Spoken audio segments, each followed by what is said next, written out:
Well, the Ukraine-Russia war and the energy crunch associated with it is having a very negative effect in the immediate short term, but it will have a positive effect in the longer term because countries now know that they need to wean themselves off fossil fuels. If they'd done it 10 years ago, then Europe would not be in the situation it is. They just kept relying on natural gas from Russia, thinking that it would be all right.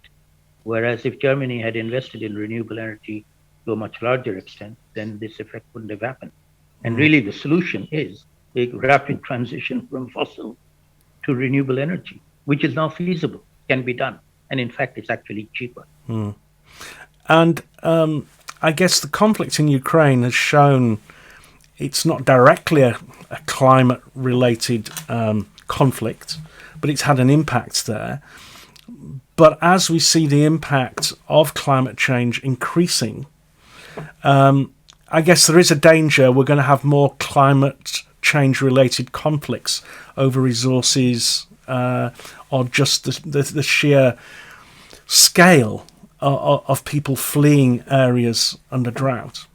Absolutely. I think the potential for the conflict situation, and I would say in the near term, food production, which is compounded with the war in Ukraine and droughts and floods around the world. Within the next 12 months, we are looking at a food crisis, global food grain crisis.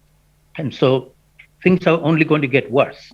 And each crisis is going to add to another. There's a cascade of crises, if you like, that we are going to have to navigate and find ways to deal with them.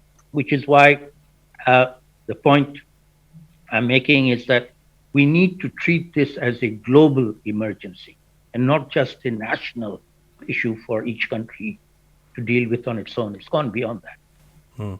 So the impacts of climate change are not just the effects that are felt locally as we maybe look from the UK out to parts of the world with sadness, sorrow, sympathy, but they ultimately have effects that come back to affect everyone around the world. We are Exactly. touched and impacted by that just as much. Yes, absolutely. I think what is now being realized is that we are all living in the same boat. And, some people might be sitting in first class, but they're not going to be able to survive when we hit the big iceberg that is looming in front of us. We'll all be going down together unless we work on it together. Well, to quote this initiative, the Waterline, we can't afford to be held below the waterline. Exactly. Absolutely right.